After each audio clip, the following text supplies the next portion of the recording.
मकर संक्रांति पर ओवैसी की सियासी पतंगबाजी ने सरगर्मी बढ़ा दी है। ओवैसी की पतंग बिहार, यूपी और बंगाल के बाद गुजरात में सियासी उड़ान भरने वाली है।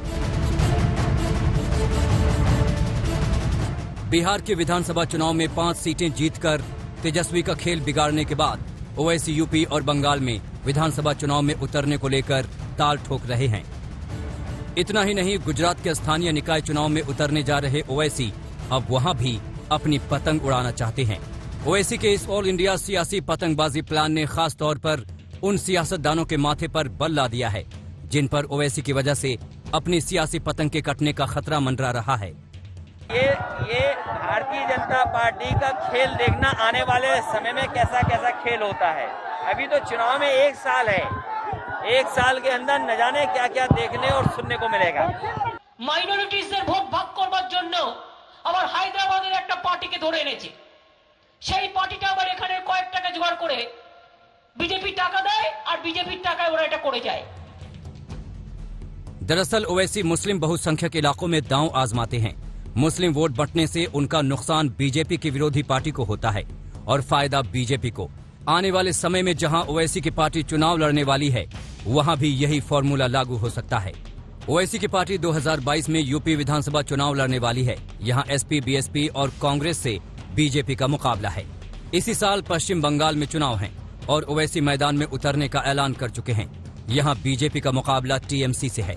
गुजरात में ओवैसी ने स्थानीय निकाय चुनाव में एंट्री मारने का फैसला किया है। यहां बीजेपी का मुकाबला कांग्रेस से है। अगले साल विधानसभा के चुनाव भी हैं। तीनों ही राज्यों में ओवैसी मुस्लिम वोट को बांट सकते हैं, जिसका फायदा बीजेपी को मिल सकता है। इस वजह से ही ओवैसी पर अक्सर बीजेपी की बी टीम होने का आरोप लगता है। यूपी में 2022 के चुनाव से पहले सियासी बिसात बिछाने पहुंचे ओवैसी ने इसका जवाब अपने ही अंदाज में दिया।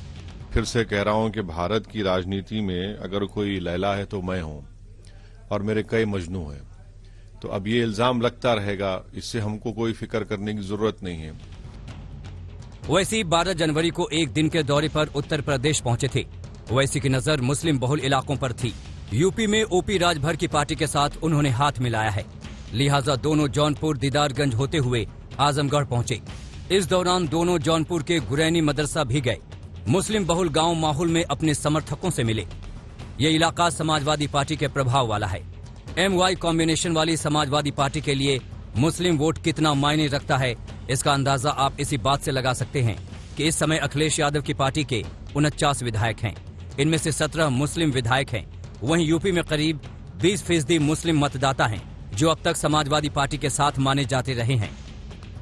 ओवैसी और राजभर की पार्टी ने 8 दूसरे दलों के साथ हाथ मिलाकर भागीदारी संकल्प मोर्चा बनाया है।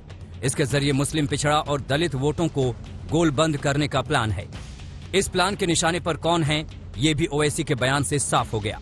ये मेरा मानना यह है कि राजभर साहब की लीडरशिप में जो भागीदारी संकल्प मोर्चा बनाया गया है, जमीनी सतह पर वही बीजेपी से मुकाबला कर रहा है और मुस्तकबिल में वही मुकाबला करेगा। रहा सवाल समाजवादी पार्टी का और दूसरी पार्टी का, ये तो जमीन पर है ही नहीं। इनका तो सिर्फ देखते हैं आप सिर्फ सोशल मीडिया पे या फिर किसी दूसरी जगह पर। तो मुझे यकीन है कि इंशाअल्लाह ताला उत्तर प्रदेश की जनता जो विकल्प या अल्टरनेट पॉलिटिक्स को देख रही है, वो जरूर इस भागीदारी मोर्चा की तरफ बड़ी उम्मीद से देख रही है। ओवैसी की इस रणनीति से बीजेपी की खुशी का ठिकाना नहीं है। बीजेपी सांसद साक्षी महाराज से रहा नहीं गया। उन्होंने साफ कर दिया कि जब जब ओवैसी की पतंग उड़ी, तब तब बीजेपी के विरोधियों की पतंग कटी है और आगे बंगाल और यूपी में ओवैसी बीजेपी के विरोधियों की ही पतंग काटेंगे। बड़ी मेहरबानी, उनको भगवान ताकत दे, ऊपर वाला खुदा उनका साथ दे। उन्होंने बिहार में भी हमारा सहयोग किया था, यूपी में भी करेंगे और बाद में पश्चिम बंगाल में भी करेंगे। अब तक ओवैसी पर बीजेपी की बी टीम होने का आरोप विपक्ष के नेता लगाया करते थे। इस बार खुद बीजेपी के सांसद साक्षी महाराज ने कबूल किया कि चुनाव में ओवैसी के उतरने से फायदा बीजेपी को होता है। ऐसे में बीजेपी ने सफाई दी तो उसमें बड़बोले साक्षी महाराज के लिए फटकार भी छिपी थी। केंद्र बिंदु बीजेपी है और बीजेपी को कैसे रोको और कैसे कंफ्यूजन पैदा करो, इसकी कोशिश में लोग लगे रहते हैं। जहां तक सवाल है इनकी पार्टी का, ओवैसी साहब की पार्टी का, उनकी अपनी पार्टी है, वो कहां लड़ेगी कहां नहीं लड़ेगी, लेकिन वैचारिक रूप से हम बिल्कुल उस पार्टी के खिलाफ है। वो पार्टी पूरी तरह से देश के हित में नहीं है, काम करने वाली है, ये बात स्पष्ट है। अब वो कौन क्या कहता है उससे कोई मतलब नहीं है। जिता रही है बीजेपी को, इस तरह के जो थके हारे लोग जो है वो बीजेपी को नहीं जिता रहे हैं। इसलिए जो है बीजेपी को जनता जिता रही है। कोई बी टीम, सी टीम, डी टीम की बीजेपी को जरूरत नहीं है। बीजेपी जो है वो हमेशा अव्वल टीम रही है और जनता उसके साथ है। बीजेपी ने साक्षी महाराज के बयान से पल्ला झाड़ लिया, लेकिन इस बात से इनकार नहीं किया जा सकता कि बिहार में ओवैसी की पार्टी ने महागठबंधन का खेल बिगाड़ा और एक बार फिर एनडीए की सरकार बनी। ओवैसी की पार्टी ने बिहार विधानसभा चुनाव में 20 उम्मीदवार खड़े किए थे, जिनमें से 16 उम्मीदवार मुस्लिम प्रभाव वाले सीमांचल के इलाके में थे।